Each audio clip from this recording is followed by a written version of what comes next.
Muy buenos días, queridos estudiantes, queridos amigos. Reciban pues un saludo y un abrazo fraternal de parte de su profesor de literatura para cada uno de ustedes. Espero que se encuentren bien al lado de su papá, al lado de su mamá y al lado de todos sus familiares. Estamos en la sesión número 7 y con esta sesión damos inicio al desarrollo de la literatura peruana. Vamos a estudiar las corrientes y las tendencias literarias que se han desarrollado pues en nuestro territorio. Como el primer tema tenemos la literatura prehispánica, que vendría a ser pues una literatura, ¿cierto?, desarrollada por los incas en el imperio incaico. Entonces, vamos a iniciar desarrollando los datos más importantes de esta literatura. Literatura prehispánica, ¿cierto o no? Pero a esta literatura, jóvenes estudiantes, también lo vamos a llamar como literatura quechua, ¿no? Porque su lengua oficial era el quechua. Literatura inca o literatura del Tahuantinsuyo. ¿Y cuándo se va a desarrollar este tipo de literatura, jóvenes estudiantes? Se va a desarrollar, pues, antes de qué? Antes de la llegada de los... yo sé que cada uno de ustedes está pensando en esta imagen. Antes de la llegada de los españoles, ¿no? Ahí tenemos, antes de la llegada de los españoles. Se ha desarrollado durante los siglos XII hasta el siglo XVI.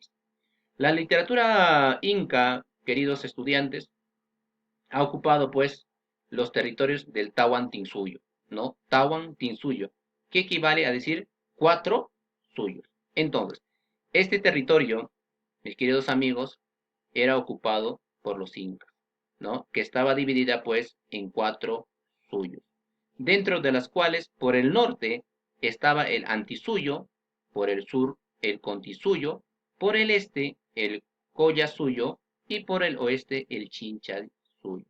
En todo este territorio era fomentado este tipo de literatura, mis queridos amigos. ¿Y por quién? ¿No? ¿Y por quién era gobernado este territorio? Estaba pues liderada por el Zapan Inca, ¿no? El hijo del dios Sol. Entonces, consideremos este dato muy importante, jóvenes estudiantes. Literatura prehispánica, llamada también literatura quechua, literatura inca o literatura del Tahuantinsuyo. Se va a desarrollar antes de la llegada de los españoles, durante el siglo XII hasta el siglo XVI.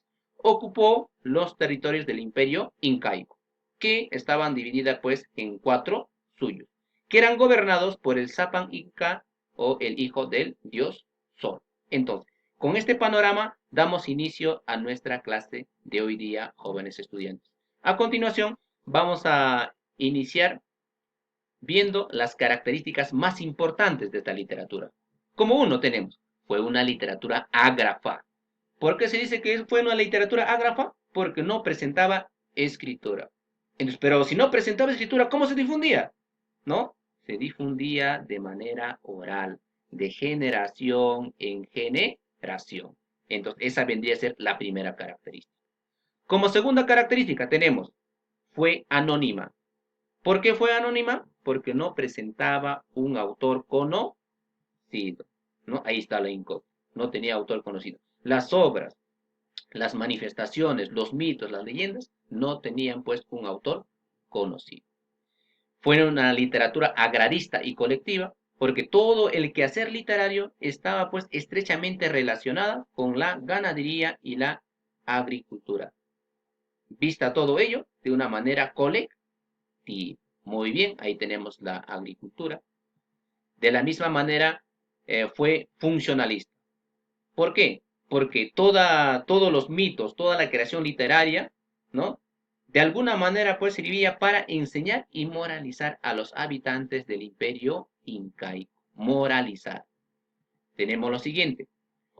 Todo este quehacer literario estaba unida a la música y a la danza. Quiere decir, pues, que la lírica o la leyenda, el cuento, estaba pues acompañada por la música y la danza. Fue una literatura que presentaba pues una actitud panteísta y cosmogónica. Creían que la totalidad del universo era un único Dios. ¿Cuál era ese Dios? El Dios Sol. ¿no? Pero aparte de ello, pues, comprendían y también entendían la existencia de tres mundos. Hanan Pacha, Kai Pacha y Yuku Pacha, ¿cierto? Hanan Pacha, el mundo del dios. Kai Pacha, nuestro mundo. Y Yuku Pacha, el mundo de los muertos. Entonces, existía pues esa creencia de esos tres mundos, ¿no?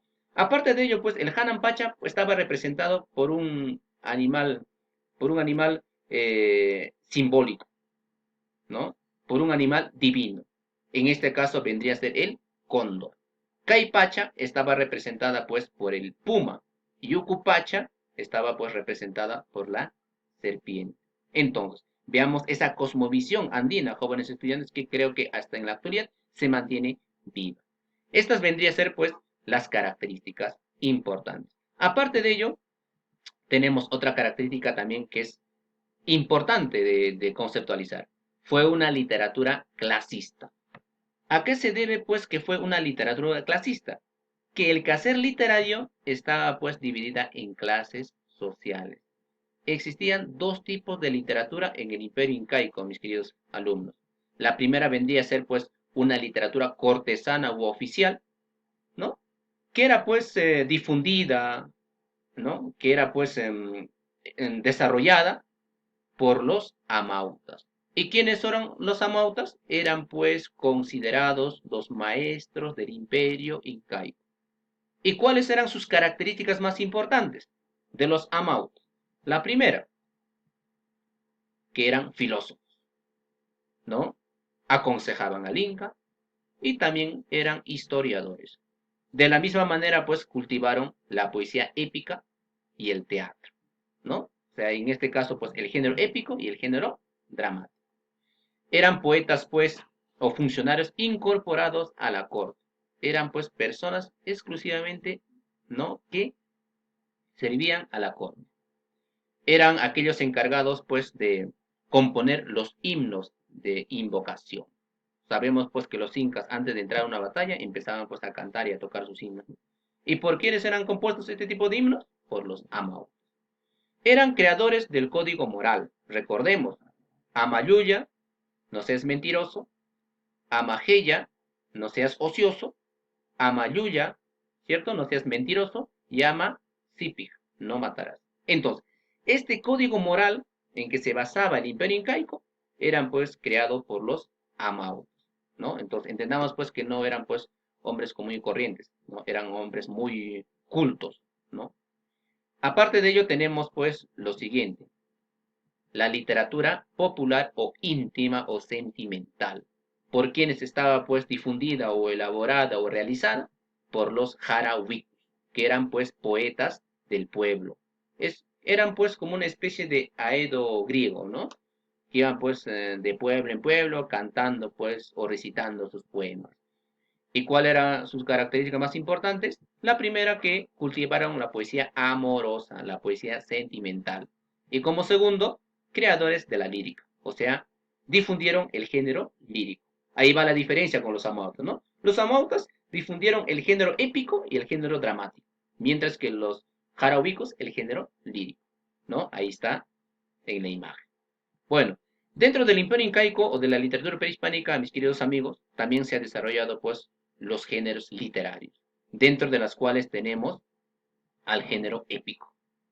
El género épico va a narrar grandes hechos, ¿no? Y recuerdos del imperio, ¿no? Eran composiciones donde desfilaban dioses que creaban las cosas y hombres que fundaban pueblos.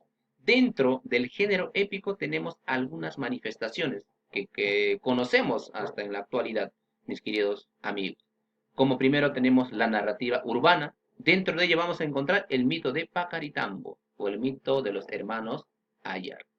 Y también tenemos la leyenda de Manco Cápac y Mama Ocllo, ¿no?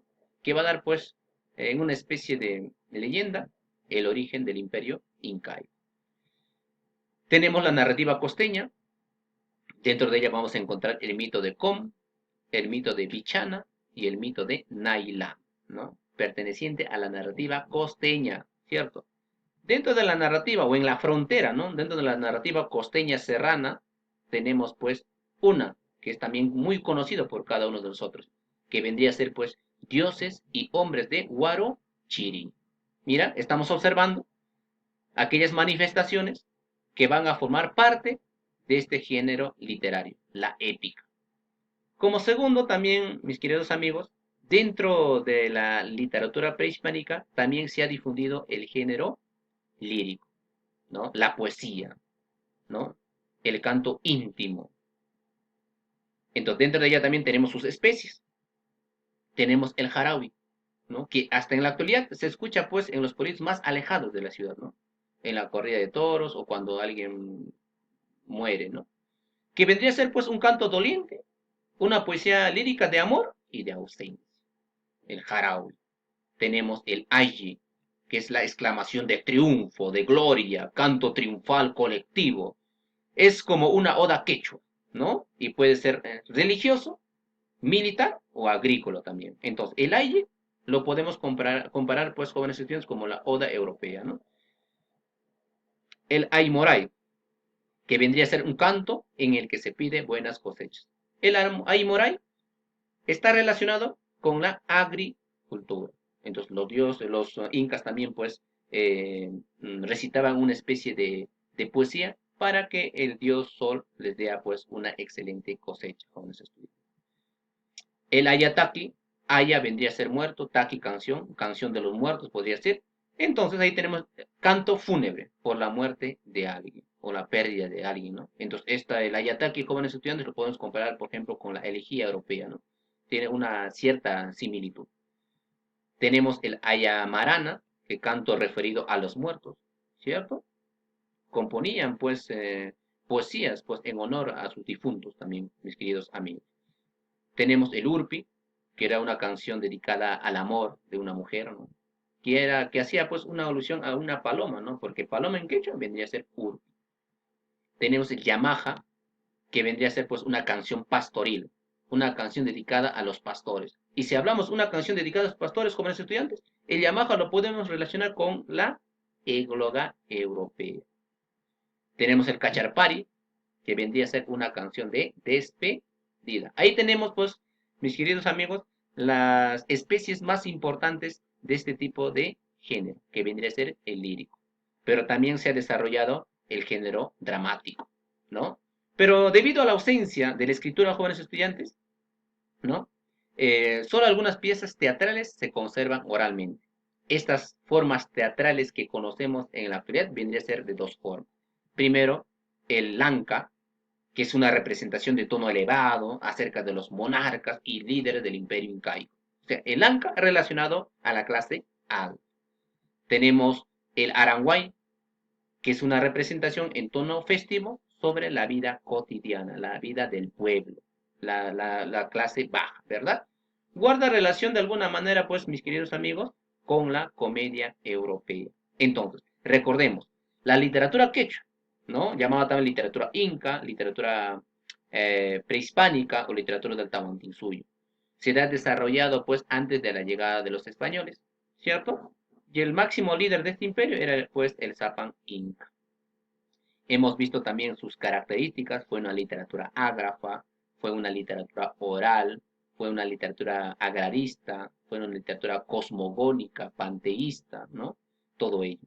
De igual manera hemos mencionado pues los géneros literarios que se han desarrollado en este periodo. El género épico, el género lírico y el género dramático. Entonces, bien, tengamos en cuenta una cosa muy importante, mis queridos amigos, que dentro de la literatura prehispánica también han existido manifestaciones de carácter literario, como hemos visto, ¿no? En esta sesión. Entonces, tengamos en cuenta, pues, que los incas también, pues, fueron personajes cultos, que en su gran mayoría, pues, dedicaban su tiempo al quehacer literario. Entonces, hemos desarrollado toda la teoría en relación a la literatura prehispánica. Ya en la siguiente sesión estaremos abordando el tema del drama Ollantay, ¿no? Entonces, conmigo será hasta la próxima oportunidad. Muy buenos